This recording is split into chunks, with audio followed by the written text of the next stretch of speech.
इस वीडियो को शुरू करने से पहले बता दूं कि अगर आपको टेक्निकल नॉलेज बिल्कुल भी नहीं है, कोई बात नहीं, मैं आपको सिर्फ डिजिट में भी चीजें बता दूंगा कि कौन से लेवल इंपॉर्टेंट हैं। आप उस चीज को भी अपने पास नोट करके रख लेंगे तो तब भी आप अच्छा रिलायंस इंडस्ट्री में पैसा बना सकते हैं।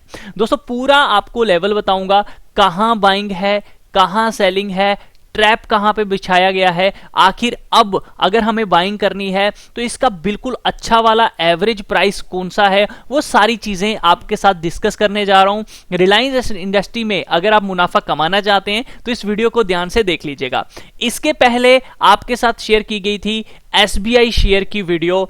उस वीडियो में भी सिर्फ एक चीज आपको बोली गई थी कि इसका 410 रुपए का ऊपर जाने दीजिए, इसके ऊपर सिर्फ एक कैंडल क्लोज होने दीजिए, बाय कर लीजिएगा। लेकिन अभी तक ये स्टॉक 410 के ऊपर नहीं गया।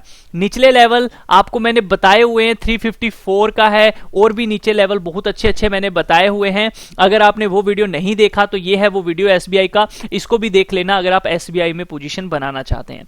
बात करते हैं आज रिलायंस इंडस्ट्री के स्टॉक को लेकर।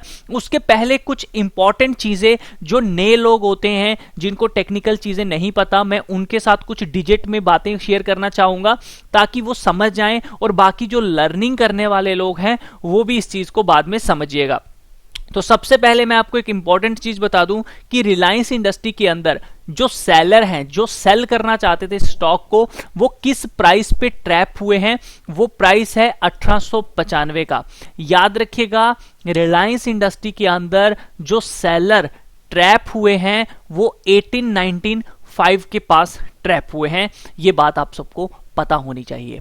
दूसरी चीज, इसके अंदर जो बाइंग की गई है पिछले 3 महीने के अंदर, वो प्राइस है 1962 का। एक महीने पिछले जनवरी के अंदर जो बाइंग की गई है सबसे ज्यादा किस प्राइस पे, वो है 1957 का। पिछले हफ्ते 8 फरवरी 12 फरवरी से लेकर 8 फरवरी से लेकर 12 फरवरी के बीच में वो लेवल है 2001 का। पिछले 20 दिनों के अंदर जो एक अच्छे लेवल पे बाइंग की गई है वो है 1963 का लेवल। तो ये कुछ पोजीशंस हैं जो बड़े प्लेयर्स बनाते हैं इन लेवल्स के ऊपर, यानी कि आप कह सकते हो कि एक अच्छा बाइंग लेवल कौन सा है, वो ये लेवल है। इन लेवल्स के पास अगर स्टॉक मिलता है तो ये काफी अच्छा बाइंग प्राइस रहेगा आप सबके लिए। अभी अगर इस लेवल पे आप बाय करते हैं तो आप अकेले ही स्टॉक को बाय कर रहे हैं, दूसरों के साथ आप नहीं चल रहे हैं। लेकिन अभी फिलहाल अगर अपर लेवल पे हमको बाइंग करनी है तो वो भी मैं आपके साथ शेयर करूंगा। निश्चित रहिए, आप कंप्लीट वीडियो को देखते रहिए। अब चलते हैं चार्ट्स के ऊपर, और चार्ट्स के ऊपर सबसे पहले मैं आपको बता दूं कि अगर आप अभी करंटली इसको बाय करना चाहते हैं तो मेरी तरफ से क्या राय है, मैं आपको बता दूं कि अगर आप इसको बाय करते हैं अभी तो आप एक स्पेकुलेटिव मूव की जो रैली है उसको पार्टिसिपेट करेंगे। स्पेकुलेटिव मूव की रैली क्या होती है इसको समझ लीजिए। इसका मतलब होता है कि अगर कोई अच्छी पोजीशन इसके अंदर बाइंग की बन रही है लेकिन जानबूझ के स्टॉक को नीचे की तरफ गिराया जा रहा है और आपने भी सेल कर दिया तो आपने स्पेकुलेटिव मूव को पार्टिसिपेट किया। अगर एक स्टॉक सेल जोन में है और उसको ऊपर ले जाया जा रहा है, इसका मतलब जानबूझ के फंसाया जा रहा है, स्पेकुलेटिव मूव है, आपने भी यहां पर बाय कर लिया तो आपने स्पेकुलेटिव मूव को पार्टिसिपेट किया। मैं कभी भी स्पेकुलेटिव मूव को पार्टिसिपेट करने की राय नहीं देता हूं, लेकिन अगर आप एक स्ट्रिक्ट स्टॉप लॉस के साथ काम करते हैं तो स्पेकुलेटिव मूव में भी पार्टिसिपेट जरूर करना चाहिए। तो अभी के लिए मैं आपको बता दूं कि रिलायंस के अंदर क्या चल रहा है। अभी के लिए जो मैंने चीजें देखी हैं वो एक स्पेकुलेटिव मूव चल रहा है ऊपर की साइड पे, और वो कहां तक जा सकता है वो चीज भी मैं आपको क्लियर कर दूं। वो जा सकता है आपका 2100 रुपीस तक, उसके बाद 2116 तक, और उसके बाद आपका जाएगा 2150 तक, ठीक है, और उसके बाद आपका जाएगा 2189 तक। तो ये लेवल अपने पास नोट करके रख लीजिएगा। ये स्पेकुलेटिव मूव कुछ इस तरह से चलने के लिए तैयार हो रहा है, ठीक है। नीचे की तरफ आपको मैं बता दूं, जब तक ये स्टॉक 1800 का लेवल, याद रखिएगा 1895 का लेवल, यानी कि 1900 का लेवल के नीचे जब तक ये कैंडल क्लोज नहीं देता है तब तक ये स्टॉक नीचे की तरफ नहीं जाएगा, ये बात ध्यान रखिएगा, क्योंकि 1895 के ऊपर यहां पर सेलर जो हैं वो ट्रैप हुए हैं। अब मैं आपको कुछ और चीजें यहां पे डिस्कस करना चाहता हूं कि आखिर मैं आपको क्यों बोल रहा हूं कि ये स्पेकुलेटिव मूव है जो ऊपर की तरफ आपको दिखाया जा रहा है। तो उस चीज के लिए मैं लेके चलता हूं अपने डेली बेसिस के डेटा के ऊपर जो कि मैं ट्रैक करता हूं। तो यहां पे आप लोग नोटिस करेंगे कि इसका जो प्राइस है कंटिन्यूसली देखिए यहां पे ऊपर की साइड जा रहा है इस जोन से लेकर, ठीक है, लेकिन एवरेज डिलीवरी परसेंटेज डिक्रीज हो रही है, एवरेज डिलीवरी डिक्रीज हो रही है, सिर्फ टर्नओवर और प्राइस यहां पे इंक्रीज हो रहा है। तो इससे इतना ज्यादा स्टॉक को हम यहां पे पॉजिटिव नहीं मान सकते हैं। देखिए यहां पे जो सेलिंग की गई है मतलब स्टॉक जो गिरना प्राइस का शुरू हुआ था वो 46 पॉइंट से तकरीबन आप कह सकते हो कि, या फिर यहां से आप कह सकते हो 45, या फिर यहां से आप ले लीजिए 46 से इसका जो प्राइस है वो गिरना शुरू हुआ था। या फिर आप यहां पर देखें तो 52 पॉइंट से इसकी जो परसेंटेज थी डिलीवरी की वो गिरना शुरू हो गई थी, और अगर आप यहां पे देखें तो 52 से इसका प्राइस बढ़ना शुरू हुआ था। तो 52 का जो पॉइंट है एज पर डेटा मैं यहां पे आपको बता देता हूं, यहां पे देखिए ये है वो प्राइस, ठीक है, तो 1895 का प्राइस है, यानी कि इस लेवल से स्टॉक जब बढ़ना ऊपर की तरफ शुरू हुआ था उस दिन के बाद यहां पर क्या हो रहा है, यहां पर इसकी जो डिलीवरी है वो नहीं उठाई जा रही है। इसका मतलब लोग इंटरेस्ट नहीं दिखा रहे हैं इसको बाय करने के लिए। तो इसीलिए मैंने आप सबको कहा कि यहां पे जो 1895 का लेवल है कहीं ना कहीं इस लेवल पे सेलिंग जो है वो की गई है, यहां से बिल्कुल भी जो बाइंग है वो नहीं बनाई जा रही। ये एक स्पेकुलेटिव मूव है जो ऊपर की तरफ आपको दिखाया जा रहा है। तो ये बात थोड़ी सी आप लोगों को पता होनी चाहिए, ठीक है। तो अभी के हिसाब से करंटली जो मैं इसमें बिलीव करता हूं, मैं ये कहता हूं कि जो इसका इस हफ्ते का हाई है यानी कि 2078 रुपए नियर अराउंड इसका इस वीक का हाई है, अगर ये इसको ब्रेक कर देता है, यानी कि ये जो कैंडल बनी हुई है 1 वीक की, अगर ये इसके ऊपर जाके एक ग्रीन कैंडल क्लोज दे देता है तो दोस्तों मैं यहां पे इसको बाय करना पसंद करूंगा। स्टॉप लॉस क्या होगा, इसी कैंडल का क्लोज, या फिर आप ये जो कैंडल बनेगी इसका हाई ब्रेक करेगी इसका लो भी आप अपना स्टॉप लॉस डाल के यहां पे चल सकते हो, तो काफी अच्छा रहेगा।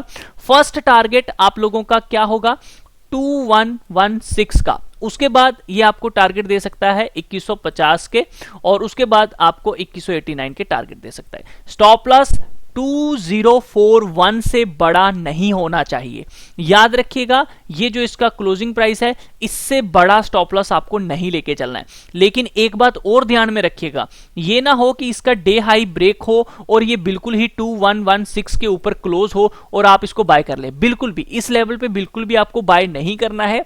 आपको बाय करना है अगर ये 2080 2090 पे कहीं क्लोज हो रहा है आप उस लेवल पे बाय कर सकते हो। उस लेवल पे डे लो जो भी उस कैंडल का होगा, जो भी इस कैंडल का हाई तोड़ेगी उसका स्टॉप लॉस हमको लेके चलना है। तो इस तरह से स्पेकुलेटिव मूव को आप पार्टिसिपेट कर सकते हो।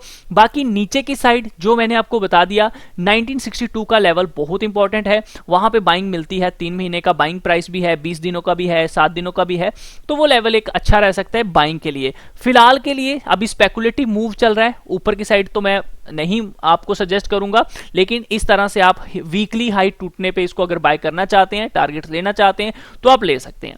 बाकी देखिए नीचे की साइड इस स्टॉक के अंदर अगर ये लेवल हमारा टूट जाता है 1895 का, तो आपको ये फर्स्ट टारगेट 1771 याद रखिएगा 1771 के लेवल आपको देखने को मिल जाएंगे अगर 1895 का लेवल यहां पे टूट जाता है। ये बात ध्यान रखिएगा, ये बहुत इंपॉर्टेंट लेवल है 1895, इसका वो टूटना नहीं चाहिए। इसके पहले भी मैंने रिलायंस इंडस्ट्री का एनालिसिस किया था, आप उस वीडियो को भी जाकर देख लीजिएगा। उसमें भी मैंने आप सबको यही कहा था कि जो रिलायंस इंडस्ट्री का 1895 का लेवल है वो बहुत इंपॉर्टेंट है, वो नहीं टूटना चाहिए और स्टॉक वहीं से रिवर्स हुआ है, ये बात ध्यान रखिएगा, ठीक है।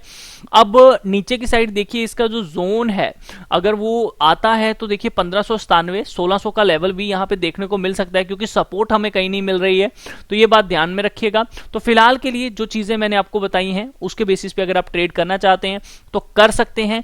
मेरे हिसाब से अभी स्पेकुलेटिव मूव चल रहा है जो कि आपको 2100 का लेवल तो आने वाले टाइम में दिखाई देगा, तो ये रिस्क अगर आप लेना चाहते हैं तो ले सकते हैं। यहाँ पे 38 रुपीज का स्टॉप लॉस होगा, 40 रुपीज के टारगेट्स हैं, जाने को ऊपर जाए तो फिर आपको और भी टारगेट 100 रुपीज के दे सकता है 200 पॉइंट के, तो आप 2041 का स्टॉप लॉस लगा सकते हैं अगर ये हाई टूट जाता है, ये बात ध्यान रखिएगा, ठीक है। मैं उम्मीद करता हूं कि आपको ये वीडियो अच्छा लगा होगा। अच्छा लगा है तो प्लीज लाइक कीजिए, शेयर कीजिए एंड दोस्तों तक पहुंचाने की कोशिश जरूर कीजिएगा।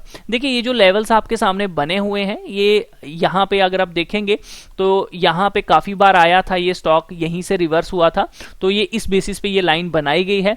ये जो लाइन आप देख रहे हैं यहाँ पे देखिए, ये रेड कैंडल बनी हुई है, इस बेसिस पे बनाई गई है। तो जहां से भी स्टॉक बार बार ऊपर नीचे होता है, आप उस लेवल को एक रेफरेंस के तौर पे ले सकते हैं, ठीक है। ये जो लाइन बनाई गई है, ये क्यों बनाई गई है, यहां पे प्रॉफिट बुकिंग की गई थी जब एक स्टॉक यहां से कंटिन्यूसली ऊपर गया था, ठीक है। ये जो लेवल था यहां से कंटिन्यूसली ऊपर बढ़ा था, एक बड़ी कैंडल बनी थी, इसीलिए यहां पे भी प्रॉफिट बुकिंग हुई थी। यहां पे आप देख सकते हो कुछ देर के लिए टिका था, तो ये जोन बनाया गया है। तो जिस लेवल से भी स्टॉक भागता है वही लेवल्स को हम support and resistant, demand and zone मान सकते हैं, लेकिन ये एक डिमांड एंड जोन नहीं है, ये टारगेट्स हैं, ये बात ध्यान रखिएगा। इसकी डिमांड एंड सप्लाई जो मुझे देखने को मिलती है वो काफी नीचे की साइड मिलेगी, वो होगी यहां पे 1587। तो ये याद रखिएगा 1598 आप कह सकते हो एक सप्लाई जोन था जो कि टूट चुका है, और यही इसका एक स्ट्रॉन्ग सपोर्ट जो है वो काम कर सकता है। और अगर ये लेवल टूट जाता है तो फिर आपको देखने को मिलेगा कहां पे, ये 1387 के लेवल, ठीक है। तो ये बात ध्यान रखिएगा। तो मैं उम्मीद करता हूं कि ये वीडियो आपको अच्छा लगा होगा। अक्सर स्टॉक की एक ही आदत रहती है, वो सेलर एंड बायर को ट्रैप करता है। अगर आप देखेंगे तो अभी किस ग्रिप के हाथ में ये स्टॉक है, ये अभी बायर के हाथ में है। देखा जाए तो सेलर इस लेवल पे ट्रैप हो चुके हैं, तो जब तक ये 1962 के ऊपर ट्रेड कर रहे हैं तब तक इसके अंदर एक बाइंग चलती रहेगी, ये ऊपर की तरफ बढ़ता रहेगा। जिस दिन भी ये 1962 के नीचे आ जाएगा उस दिन यहाँ पे बायर जो है वो ट्रैप हो जाएंगे, उनको लॉस होना शुरू हो जाएगा, और उसके बाद अगर ये 1895 के नीचे गया तो फिर सेलर की ग्रिप में ये आ जाएगा। 1895 से लेके 1895 से लेके 1962 के बीच में यहाँ पे कोई भी बाइंग जोन या सेलिंग जोन नहीं बनता है, इन दोनों लेवल्स के ऊपर ही बाइंग सेलिंग बनती है। तो 1962 के ऊपर चल रहा है, तो इस लेवल पे अगर आप खरीदना चाहते हैं 2041 पे भी, तो 1962 का मैक्सिमम स्टॉप लॉस लेके चलिए, टारगेट 2189 का आप ले सकते हैं। मेरी आप सबको सिर्फ ये अपना एक्सपीरियंस शेयर करने के लिए मैंने ये वीडियो बनाया है, मेरी किसी को राय नहीं, मेरी किसी को एडवाइस नहीं। अगर आपको ये लेवल्स अच्छे लगते हैं आप ट्रेड कीजिए, लेकिन अपने फाइनेंशियल एडवाइजर से पूछकर ही ट्रेड कीजिएगा, क्योंकि रिस्क आप सबका है। मैंने सिर्फ अपने एक्सपीरियंस, अपनी स्टडी के ऊपर ये चीज़ें आपके साथ शेयर की हैं। अगर आप देखना चाहते हैं मेरी स्टडी कैसी है, मैं कैसी चीज़ें शेयर करता हूँ, क्या चीज़ें वो वर्क करती हैं या नहीं करती हैं, तो उसके लिए मैं आपको सिर्फ एक ही चीज़ बोलूँगा, आप मेरी प्लेलिस्ट के अंदर जाइए। प्लेलिस्ट के अंदर जाने के बाद आपको स्टॉक टेक्निकल एनालिसिस की वीडियोस जो हैं वो मिल जाएंगी। 23 वीडियोस हैं, देखिए क्या उन स्टॉक्स ने मेरे लेवल के हिसाब से वर्क किया है या नहीं किया है। बहुत सारे स्टॉक्स हैं जो आपको मिलेंगे और प्रॉपर लेवल फॉलो कर रहे हैं दोस्तों, ठीक है। तो आप उनको देखिए, सीखिए, समझिए, और वीडियो को प्लीज शेयर एंड लाइक जरूर कीजिएगा अगर आपको कंटेंट अच्छा लगता है। इसी तरह की और वीडियोस पाने के लिए आप चैनल को सब्सक्राइब कर सकते हैं, ताकि आपको प्रॉपर अपडेट मिलता रहे। वीडियो को लाइक जरूर कीजिएगा मेरी मोटिवेशन के लिए, ताकि मैं नेक्स्ट वीडियो बहुत जल्दी लेके आऊं, और इस वीडियो को ज्यादा से ज्यादा हो सके तो शेयर जरूर कीजिएगा।